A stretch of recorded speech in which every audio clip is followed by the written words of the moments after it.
Eu vou pegar aqui a carona do cantor. A paz do Senhor para a igreja. Amém. Graças a Deus. Toma aí assento. Gratidão. Obrigada pela recepção. Que o Eterno continue com as mãos estendidas e os céus abertos sobre esta casa, sobre a sua vida, derramando as suas bênçãos. Irmãos, enquanto eu caminho para os meus agradecimentos, vamos abrindo as nossas Bíblias no livro do Atos dos Apóstolos, no capítulo de número 10. Atos dos Apóstolos, ou livro de Atos, como queiram, ou livro do Atos do Espírito Santo, como muitos dizem, mas livro do Atos, capítulo de número 9, disse o 10, mas é o 9. E enquanto você folheia, eu quero aqui tributar a Deus minha gratidão, que assim já fiz enquanto cheguei e me ajoelhei, agradecendo por essa rica e nobre oportunidade, porque não estava na minha agenda estar nessa noite aqui, uma vez que a gente que canta, não é? A gente que prega, sempre temos uma agenda para seguir. Como pastora que sou, meu esposo é pastor, servimos ao Senhor na cidade de Mauá, na Assembleia de Deus, na Assembleia de Deus coligada ao Belém, pastor Clarismundo Peixoto, pastor presidente, né? E meu esposo então dirige uma congregação e nós ali estamos pastoreando. E aí diante disso nós temos uma agenda, mas não estava na minha agenda estar aqui com vocês, né? Então, graças a Deus que Deus proporcionou esse dia, estou aqui, né? Vou tentar, não é, substituir a missionária Gisele, que com muito carinho me ordenou, e assim o Senhor nos aprovou para que aqui estivéssemos, e aqui estamos para glorificar o seu nome, conhecendo esse grupo lindo. Que Deus abençoe, viu? Que o Senhor continue abençoando. Irmãos, leiamos o versículo de número 36, e também agradecendo aos pastores pela confiança, não é? Na indicação da missionária Gisele. Irmãos, eu estou desde quarta-feira pregando. Só quinta que não, mas preguei quarta, preguei sexta, preguei sábado e estou pregando hoje. Então os irmãos me entendam na questão da minha voz aí, tá bom? 36, a epígrafe bíblica vai falar sobre a cura de Enéas e a ressurreição de Tabita. Lucas, ele diz assim: e havia em Jope uma discípula chamada Tabita, que traduzida se diz Dorcas. Esta estava cheia de boas obras e esmola que fazia. E aconteceu naqueles dias que, enfermando ela, morreu, e tendo-a levado, a depositaram num quarto alto. E como Lida era perto de Jope, ouvindo os discípulos que Pedro estava ali ou lá, lhe mandaram 2 varões, rogando-lhe que não se demorasse em vir ter com eles. E levantando-se Pedro, foi com eles. Quando chegou, o levaram ao quarto alto, e todas as viúvas rodearam, chorando e mostrando as túnicas e vestidos que Dorcas fizera quando estava com elas. Mas Pedro, fazendo-as sair a todas, pôs-se de joelhos e orou, e voltando-se para o corpo disse: Tabita, levanta-te. E ela abriu os olhos, e vendo a Pedro, sentou-se, e você em concordância diz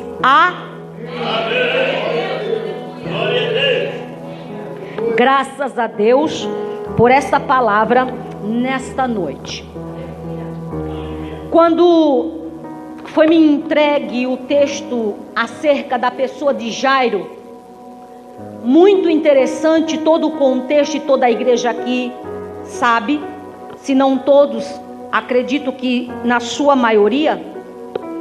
E o tema, a divisa, que é toda uma propaganda, não é? Que isso é o marketing, isso é muito lindo porque abre a visão, fala que ainda existe vida aí. Isso é muito bom, isso é muito profético, tremendo, e nos traz uma esperança diante do que ouvimos, diante daquilo que vemos. E aí o Espírito Santo nessa noite me fez enxergar o texto que nos deparamos e acabamos de ler nessa noite. Eu quero entender que as circunstâncias podem até nos sufocar, porque não tem bom diante delas. Em algum momento, em alguma hora, nos sentiremos sufocados, encurralados, estreitados em alguma situação que às vezes não estamos esperando que ela aconteça. Porque uma coisa é passar e esperar numa situação, outra coisa é sermos pegos de surpresa. E quando isso acontece, a tendência como pessoas, seres humanos que somos, é o quê? Nos sentir estreitados, apertados, a ponto de pensarmos que o fôlego está faltando. Às vezes a pressão é tamanha, que mexe com todo o metabolismo, mexe com tudo. É mais ou menos quando estamos diante de uma oportunidade dessa, que o microfone está prestes a ser passado para a mão, dá logo um calafrio, minha mão está fria desde a hora que eu cheguei, só pensando que vou pegar no microfone. Sei vocês que cantam, mas para mim que prego Jesus não é fácil, tenho certeza que para vocês que cantam também não. Então mexe com o metabolismo, mexe com a mente. Então as circunstâncias que às vezes passamos, que não estamos as esperando, também mexe com o nosso psicológico, o nosso psique. Então eu quero dizer nessa noite de forma profética, não interessa as circunstâncias que você está passando, elas podem até sufocar, mas em nome de Jesus o Senhor está aqui para renovar fôlego nesta noite.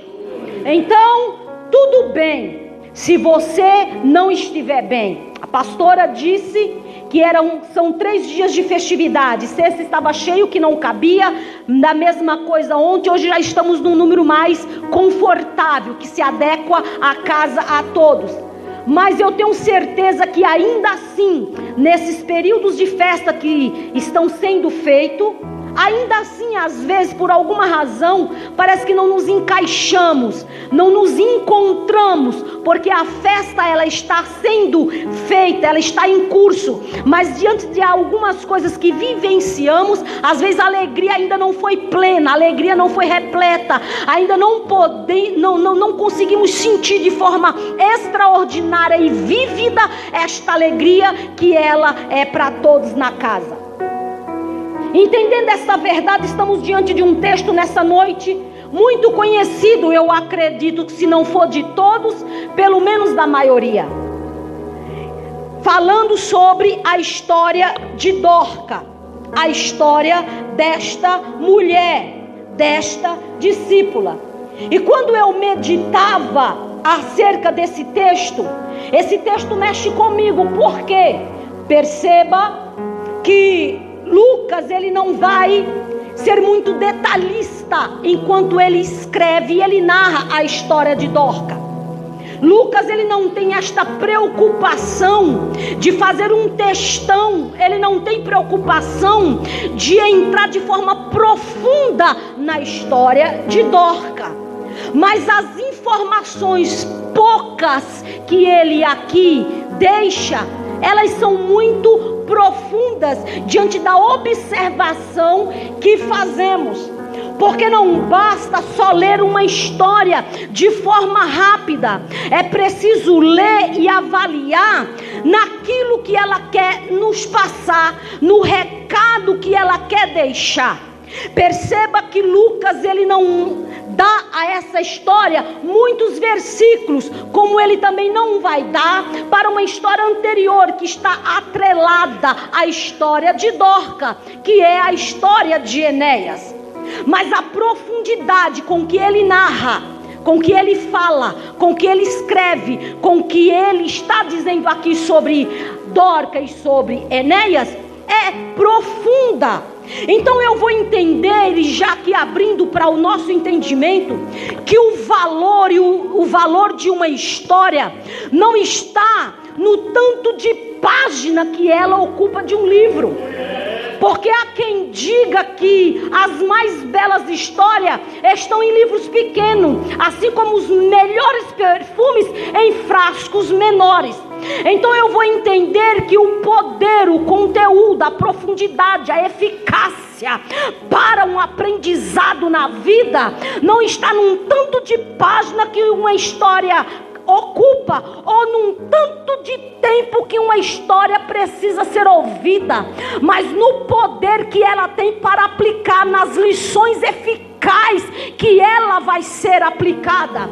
Então eu entendo aqui nessa noite, diante dessas verdades que aqui estamos vendo, que Lucas ele não tem esta preocupação. Por quê? Porque ele não está preocupado com o tanto de versículos que a história vai ocupar.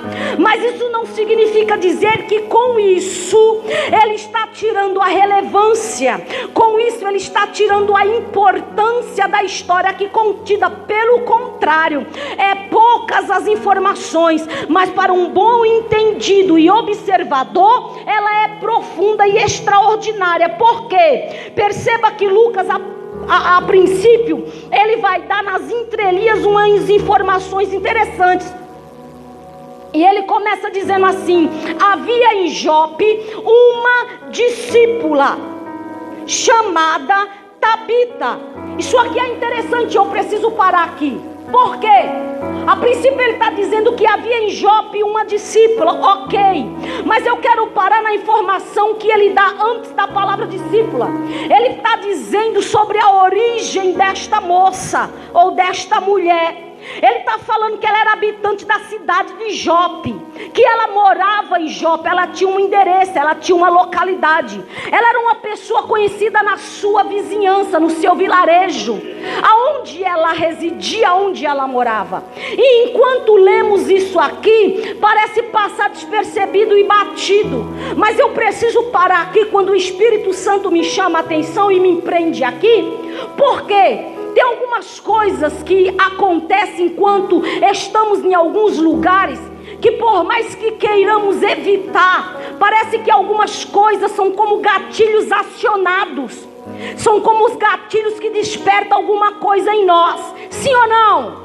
Sim, às vezes você está passando, nem conhece o lugar, mas de repente alguma coisa chamou a sua atenção, porque despertou um gatilho na sua lembrança, na sua memória. Você está vendo um lugar e de repente você parece que tem um déjà vu. Sim ou não? Parece que você já passou por aquele lugar, ou alguém fala alguma coisa, eu já ouvi isso. Às vezes nem está relacionado, mas a nossa memória ela é extraordinária.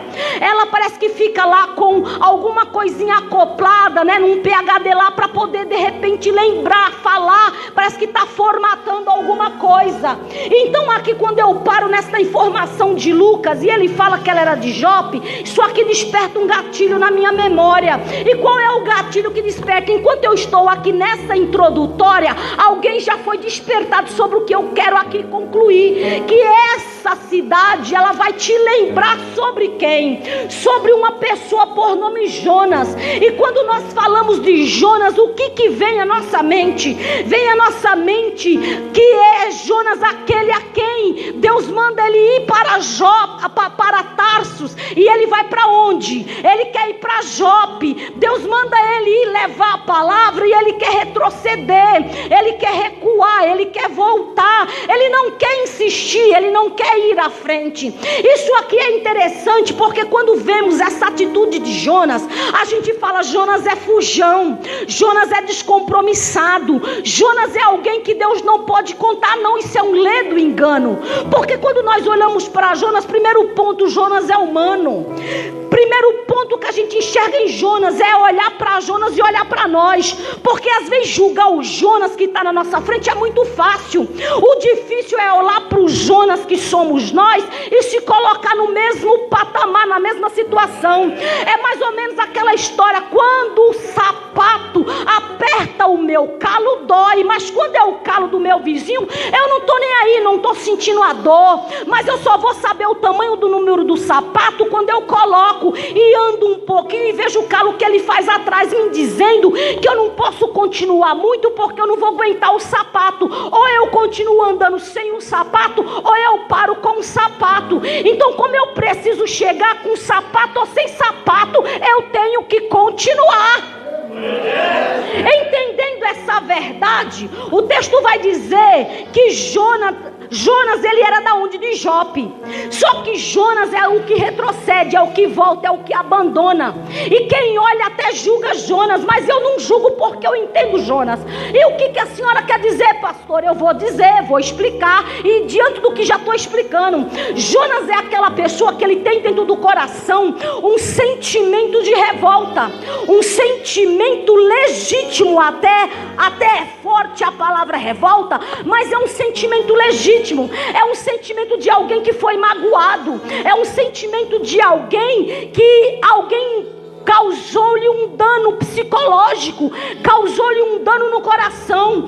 Irmãos, vamos convir aqui que às vezes você não faz nada para ninguém, mas as pessoas de forma gratuita, de forma aleatória, causam contra a sua vida, sem você simplesmente fazer nada. É mais ou menos aquela história: não fui com a sua cara, o santo não bateu. Não tem esse tipo de ditado por aí? Aí o que eu acho com Jonas? Jonas, ele está sofrendo algo que Israel estava sofrendo. E por causa de quem? Por causa dos ninivitas, por causa dos assírios. Os assírios eram um povo hábeis, eles eram expertos, eles eram peritos em causar ferida. E que tipo de ferida? Psicológica, feridas emocionais, porque era um povo que quando aprisionava, tirava a pele, quando aprisionava, decapitavam, tiravam os órgãos reprodutores, arrancavam as unhas e ficavam, em vez de matar de vez,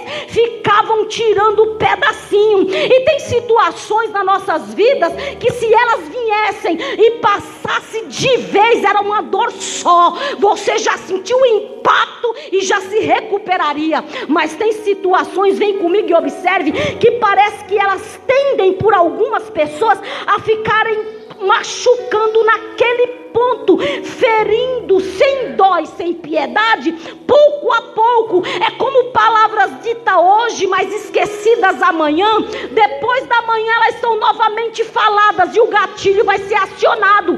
Então, quando eu olho aqui para Jonas, eu vejo alguém que, quando se fala de Jope, é alguém que volta, é alguém que retrocede, é alguém que parece não ter compromisso, é alguém que não quer fazer até o que tem que fazer. Mas sabe o que eu aprendo aqui, já aplicando? Não faça como Jonas. E como é que eu não faço como Jonas, irmã Suedna?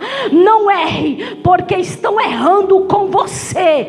Não erre, porque estão errando com você.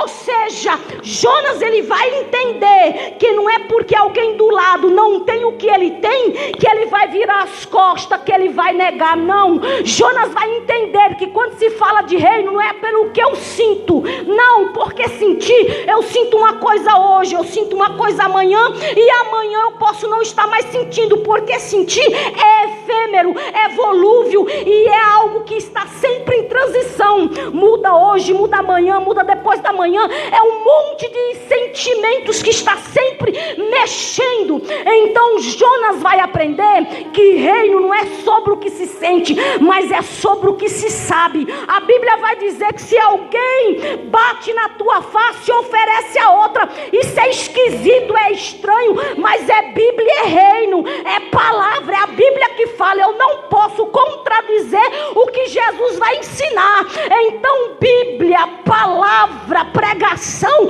não é sobre o que se sente, porque eu posso estar sentindo aqui, eu posso pular, repular, sentir, glorificar, mas eu preciso guardar, e só vou guardar o que eu sei, só vou guardar o que eu aprendo, para lembrar e exercer o que a palavra está dizendo.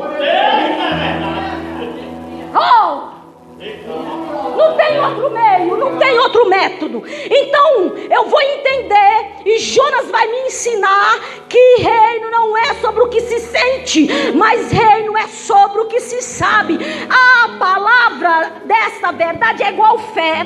Fé não é sobre o que se sente, irmão. Porque, mais uma vez frisando, eu sinto muitas coisas, mas quando eu sei hoje, eu sei amanhã, ainda que eu queira tapar o sol com a peneira, a verdade com a mentira, não tem como, porque uma vez que eu sei, as escamas da cegueira já caíram e o saber me faz entender a verdade. Aí o texto vai crescendo, e à medida que o texto vai crescendo, o texto vai dizendo aqui que em Jope havia uma discípula. E quem é esta mulher? Ela me faz entender, acionando o gatilho desta cidade, a lembrar de Jonas. Mas ao mesmo tempo que ela me faz lembrar de Jonas, ela já muda a minha concepção, meu conceito acerca desse gatilho acionado. Por quê? Porque ela tem uma conduta diferente. Ela não é das que voltam, dos que retrocedem, dos que viram as costas, não. Porque Lucas vai dizer que ela era uma discípula. Então quem é Dorca? Dorca é alguém que entende que se a cidade, o lugar, o bairro, minha casa está estigmatizada, está vista, conhecida por causa da conduta errada que alguém tem, eu vou fazer diferente no ambiente que eu estou. Eu vou ser um provocador, uma provocadora de mudança no ambiente. Alguém da minha igreja pode não ser quem ele diz que é, mas eu sou diferente. Eu levo o nome de diferente porque minha conduta é diferente. Não diante do que eu sinto hoje muda amanhã, mas diante do que eu sei é permanente e é para sempre.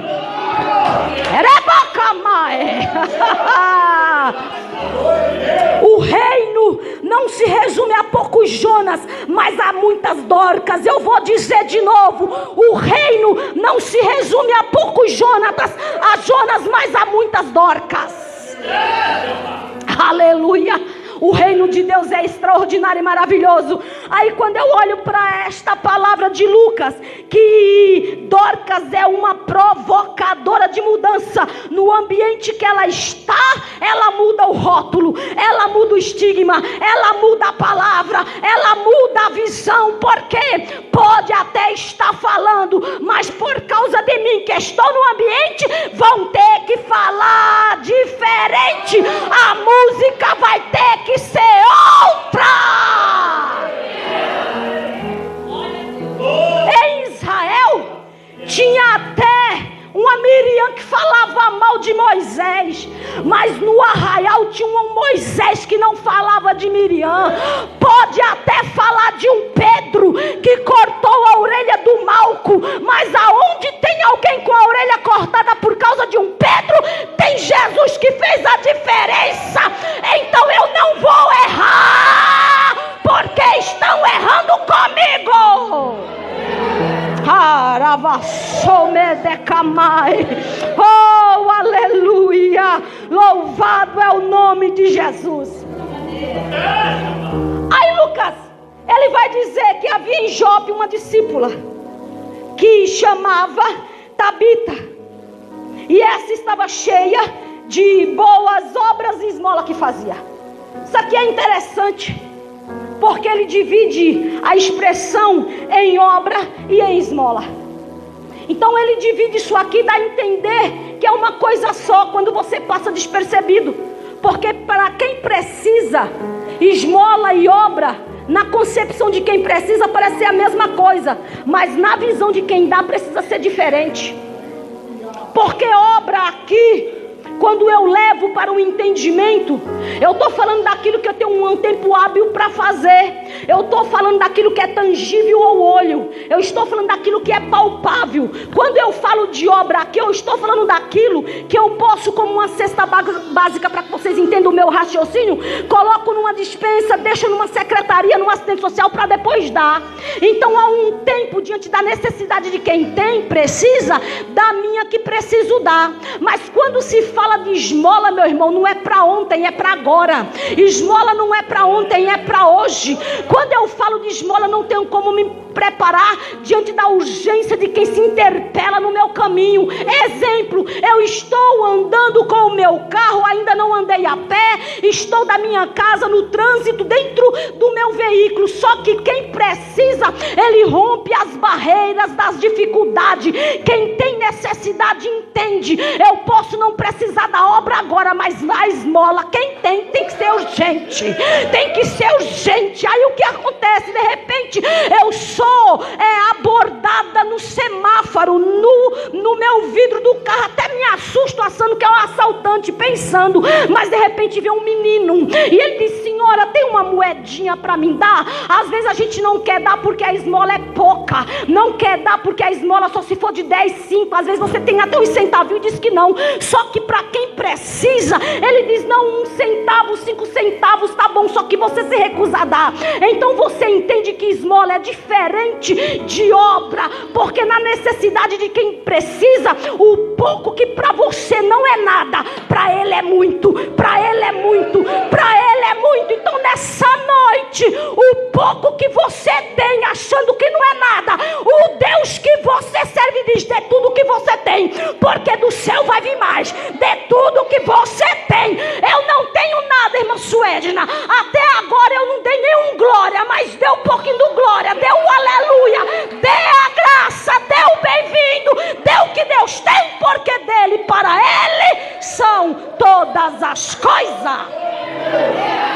Aleluia, aleluia.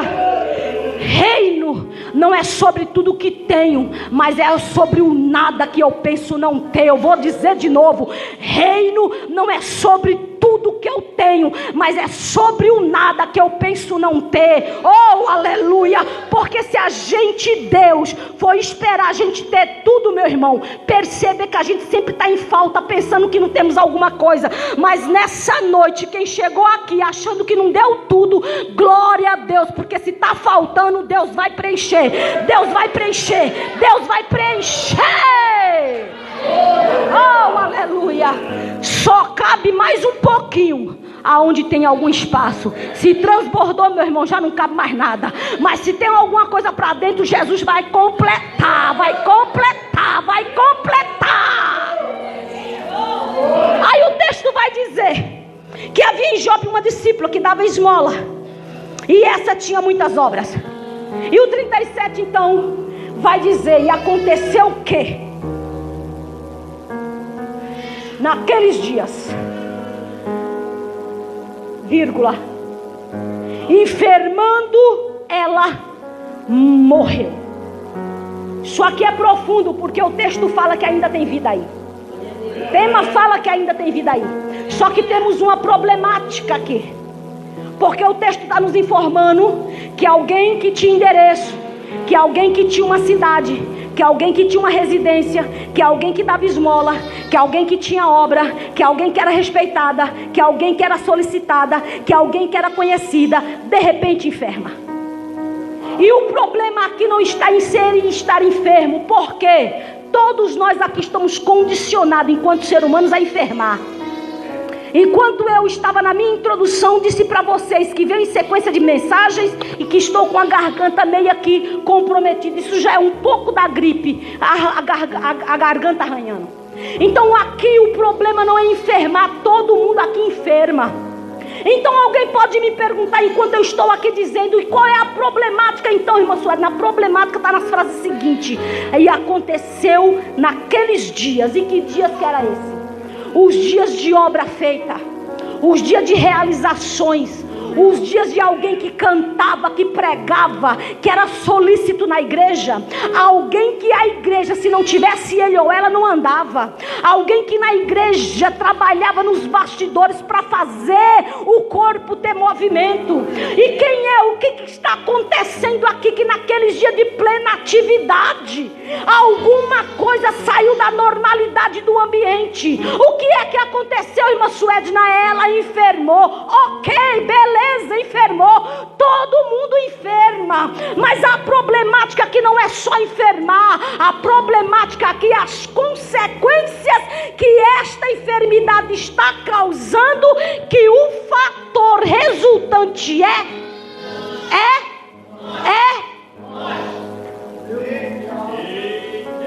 Então você entende aqui que o problema não está enfermo, não é enfermar. E quem enferma aqui não é qualquer um, não é qualquer uma. Quem enferma aqui era alguém que estava envolvido no reino, é alguém que estava envolvido na obra, era alguém que era olhado, que era alguém que era solicitado, era alguém importantíssimo, era alguém imprescindível. Eu posso dizer que era alguém quase que insubstituível. Mas enfermou e problema, morreu. Só que isso aqui é profundo, porque a norma ou a normalidade seria depois de morrer enterrar.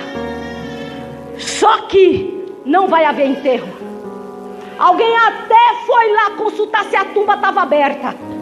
Só deu trabalho pro coveiro, coitado, trabalhou debaixo do sol, porque eu tive em Israel, irmão, na primavera, e o sol não dá trégua nem na primavera, é um sol que minha pele queimou, que misericórdia, parecia, diz o nordestino, igual couro de cobra. Não tinha nenhum bloqueador que desse jeito.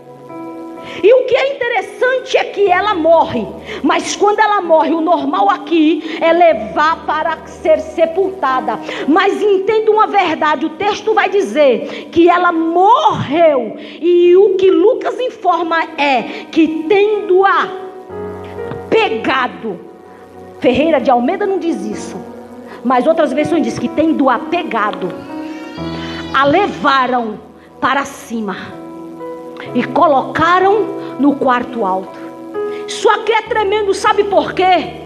Porque nós estamos precisando nesses últimos dias de uma profissão que quase ninguém quer ela para si. Sabe qual é a profissão? Carregadores de mortos. Como assim, irmã Suedna? Carregador de mortos, existe essa profissão, para o reino existe. Poucos querem. Muitos querem ser legista. Já morreu, vou ver do que causa morreu. Quer saber da causa. Quer ser legista, quer investigar o porquê. Meu irmão, o porquê depois de morto não adianta mais. Não interessa porque morreu. Se morreu porque não orava, se morreu porque jejuava, se morreu porque pecou, se morreu porque não era assíduo na igreja, se morreu porque vacilou. O legista não tem importância para o reino. O que tem importância para o reino é ser carregador de morto. Irmã Suedna, dá para carregar morto? Pela Bíblia dá. A Bíblia diz que alguém aqui, o texto não coloca de forma explícita, mas diz: tendo-a levado, a depositaram num quarto alto. Agora vem comigo e vê a cena, vamos lá. Imagina, porque imaginar não é pecado. Tá caída Dorca, tá na cama, dura. Porque morto, meu irmão, só é bom tratar com ele enquanto ele morreu agora. Tá quentinho. Morreu, tá mole. Dá ainda para você levar a mão para trás, a mão para baixo, a mão para cima. Vira para um lado, vira para outro, ainda que não se mexa. Mas a problemática é pegar morto duro. Morto já frio. Morto já petrificado, enrijecido, que parece que não vai dar resultado nenhum. Mas o texto é profético em dizer que ainda existe vida aí. Dorca está estirada. Alguém diz: vem cá, dá para mexer com Dorca que ela está mole, ela ainda se vira, os nervos não estão tão enrijecidos. Só que vai passando os minutos, vai passando os segundos, vai passando as horas. De repente chega uma notícia. Qual que é a notícia?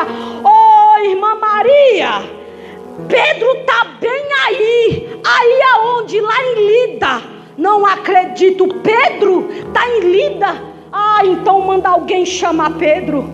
Porque tem situação que eu posso até pôr a mão, posso até pôr o joelho, mas a palavra tem que ser profética e vir de outra pessoa.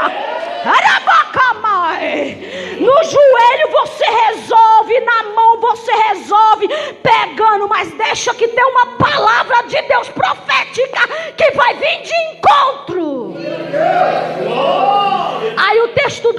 alguém pega a Dorca.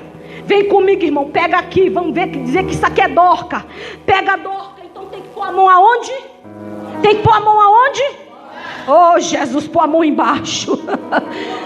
Aquilo que você coloca a mão e estende, não recue com ela, não volte com ela. Estendeu a mão e entenda que pode até pesar, não te dá resultado na hora, porque morto não dá resultado para ninguém. Mas quando tem uma palavra profética, se tem mão estendida e se tem joelho e quarto alto, Deus vai dar a resposta.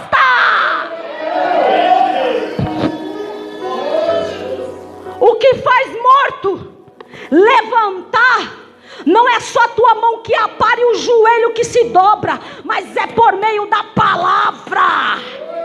Aleluia. Então faça a tua parte, que o resto é com Deus.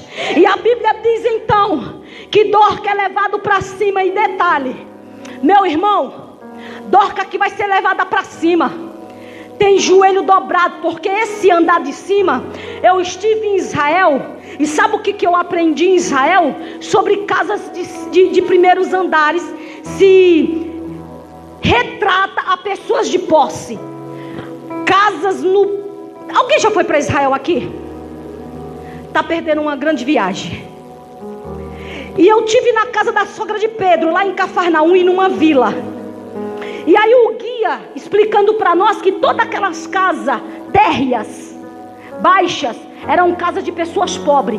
Que a maioria das pessoas que eram pobres não construía casa de 2 andares.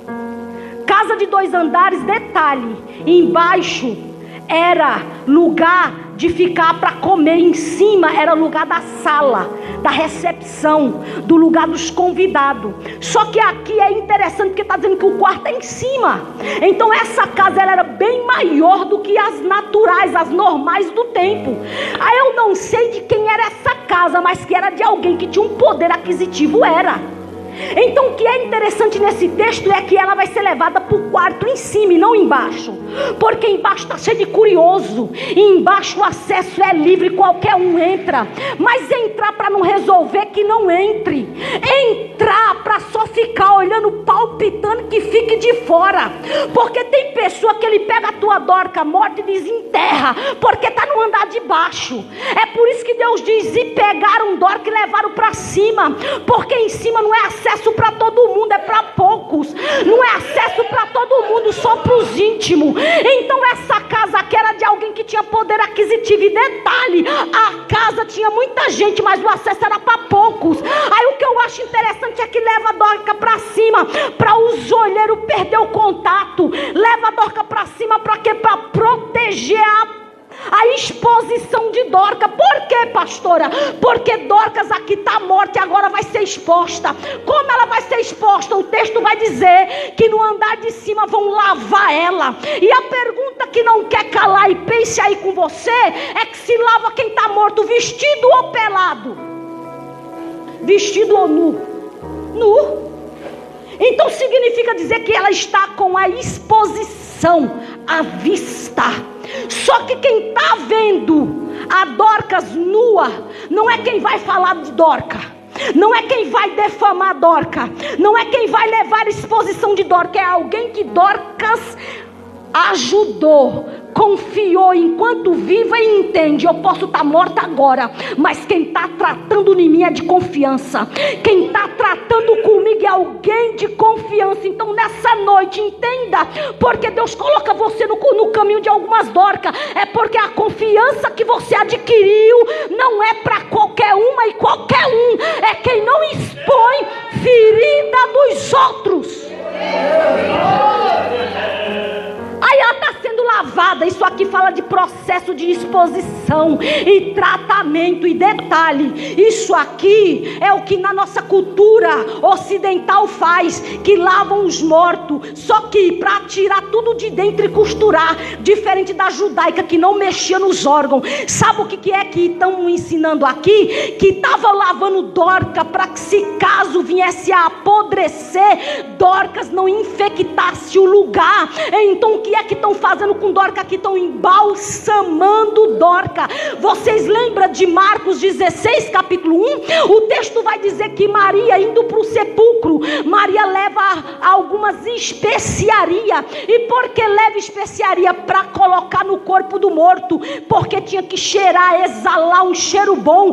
Porque morto, uma vez que para o sangue de jorrar, meu irmão, a consequência natural é potrificar. Mas o texto está dizendo que ela está em tratamento, e quem está em tratamento de joelho e da mão não vai apodrecer, não vai apodrecer, não vai apodrecer. Aí o texto vai crescendo. Conforme o texto cresce, enquanto isso tem alguém chorando na casa.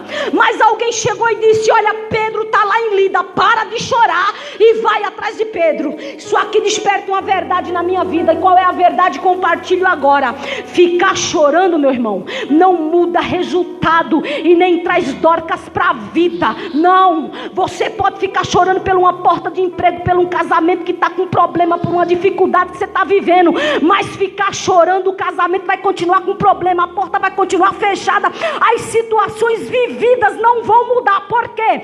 Ficar chorando não muda, mas alguém de forma profética está dizendo: eu vou ficar no joelho, segurando com a mão, e alguém vai correr atrás de Pedro. Ou seja, corre chorando, porque ainda que caminhe chorando, vai mudar a realidade de hoje, vai mudar. Ficar chorando não muda, mas correr chorando muda. E o texto vai dizer que Pedro chega. Estou caminhando para finalizar. Pedro chega. Aí isso aqui é profundo, porque está na Bíblia. E levantando-se Pedro, 39, acompanhe comigo aí. Versículo 39 diz assim: e levantando-se Pedro foi com eles. Quando chegou, o levaram ao quarto alto. Isso aqui tem uma quebra de princípio. Qual a quebra de princípio aqui? Ou vou mudar a fala? Isso aqui é uma quebra de etiqueta. Qual é a quebra de etiqueta aqui? Porque até hoje, qualquer lugar que você chegue em Jerusalém, você às vezes tem que tirar o sapato para entrar, por causa da poeira da rua que você traz. E olha que Jerusalém é limpa. Pense numa cidade linda e limpa.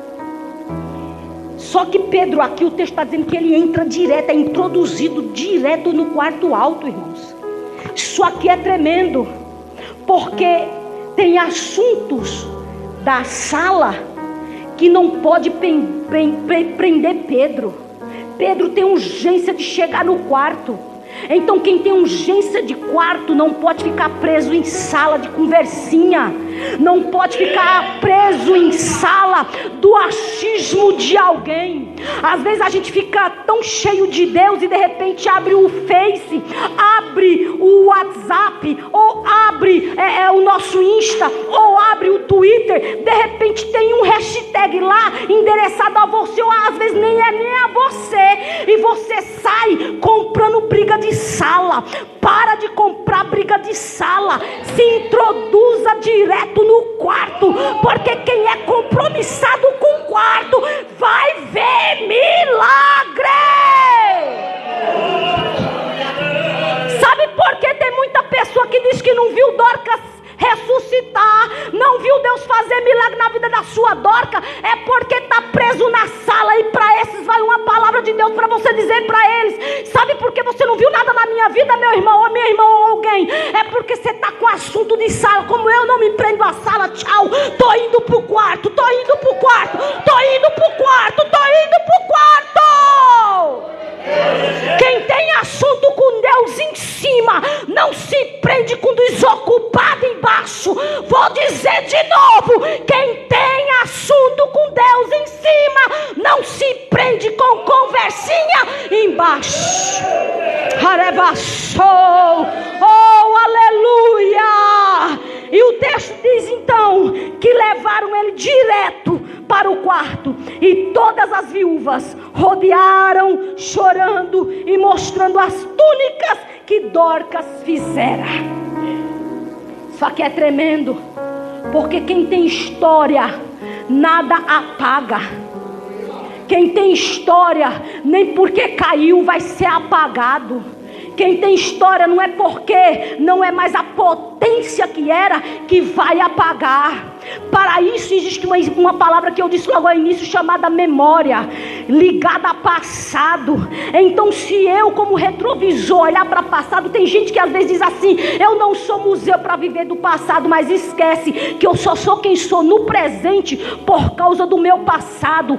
Quem nega seu passado não tem como valorizar o seu presente e caminhar para um futuro. Não tem como negar o meu passado, porque eu só estou aqui hoje por causa de um passado que eu não quis vivê-lo, ainda que vivenciei, não quero repeti-lo. Por isso que no meu momento, no meu hoje, no meu agora, no meu presente, eu preciso fazer do agora diferente para viver milagre, olhando para frente e entendendo: Deus já me espera lá, diante do hoje que eu vivo aqui, correndo de um ontem. É por isso que eu sempre digo: não despreze o retrovisor do carro, não despreze, porque você anda guiando olhando para frente, mas é o retrovisor que te dá livramento de algum motoqueiro, algum carro desavisado que quer passar na frente. Então só chegamos aqui hoje porque o nosso retrovisor está funcionando, Caminhando para terminar, o texto vai dizer então que quando ele chega, ele faz uma coisa extraordinária, 40, e Pedro, fazendo todas sair, voltou-se para o corpo.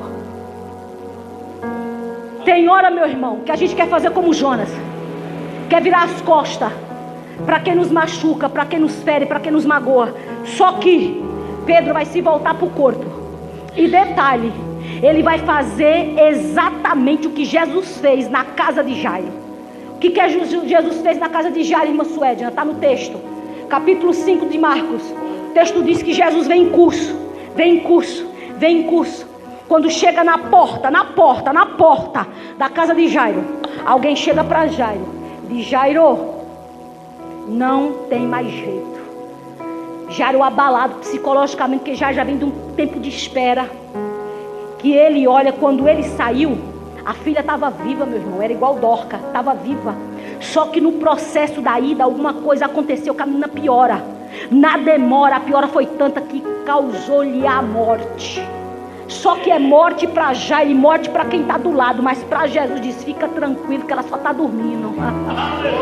Vou despertar. Aí o texto vai dizer que alguém diz: Jairo, não incomoda mais o mestre. Aí Jesus vai dizer: Jairo, crê somente. Crê somente. Em algumas versões, e nessa Ferreira de Almeida tá: e disse ao principal da sinagoga: crê somente. Isso aqui é muito vago para quem está com a alma angustiada. Isso aqui é muito superficial para quem está em cacos emocionalmente. Aí eu gosto de outras versões, NVI, NVT, traduções transformadora ou internacional, que diz assim: e disse Jesus a Jairo: Jairo, crê somente. Quando você está passando por um problema, ou quando alguma coisa acontece que você está fora de si, perceba que alguém para trazer você para a sua centralidade chama Maria, Suedna, e você parece que chamando seu nome, você volta para a terra.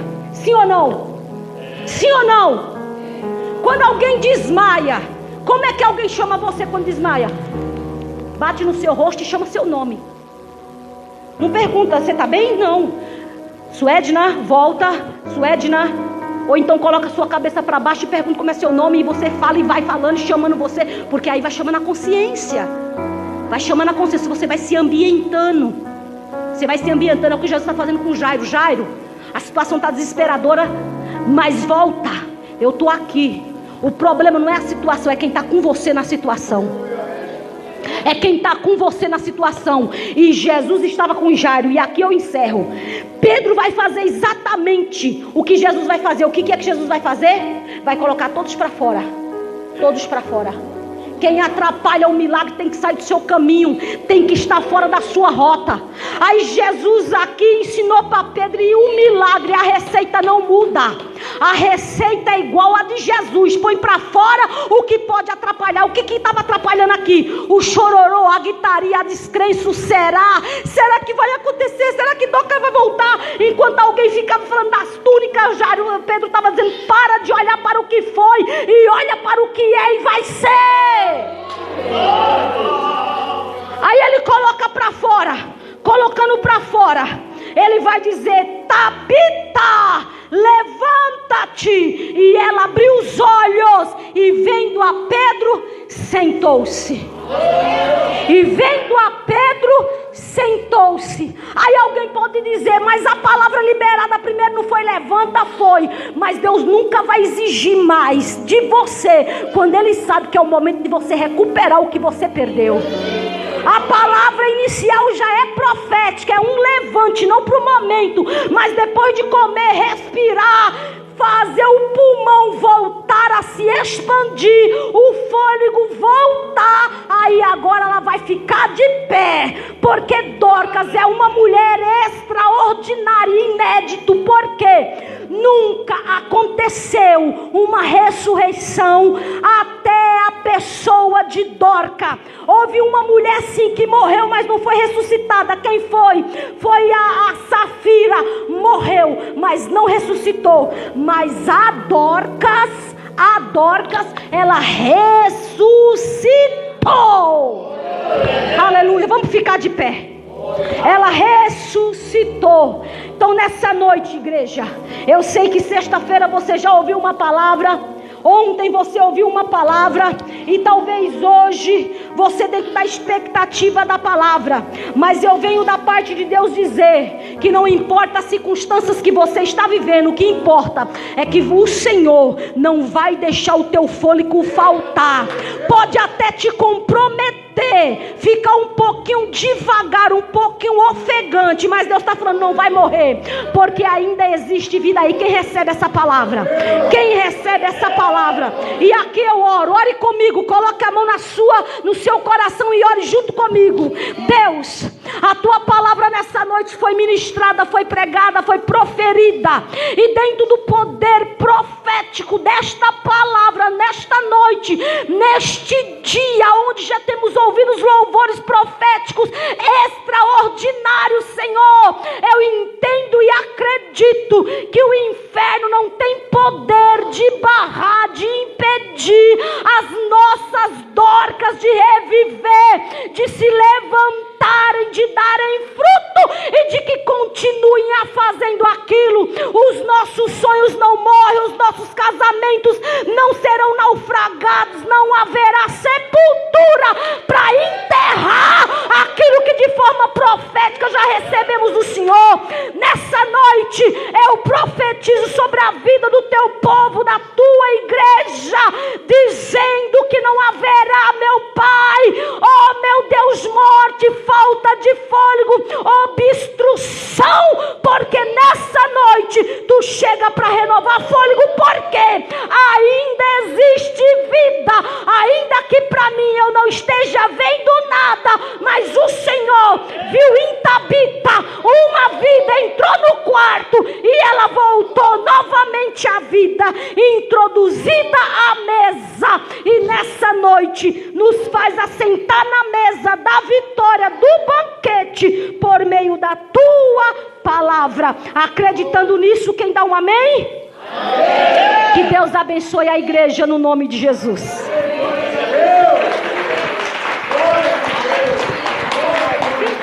Deus abençoe, pastora. Glória a Deus. Glória a Deus. Vamos adorar o Senhor com esse último hino. Aleluia. Eu gostaria que você profetizasse para o irmão que está do teu lado, em nome de Jesus. Aleluias. Existe vida. Ainda tem vida. Glória a Deus. Aleluias. Espírito Santo de Deus, existe vida na tua casa.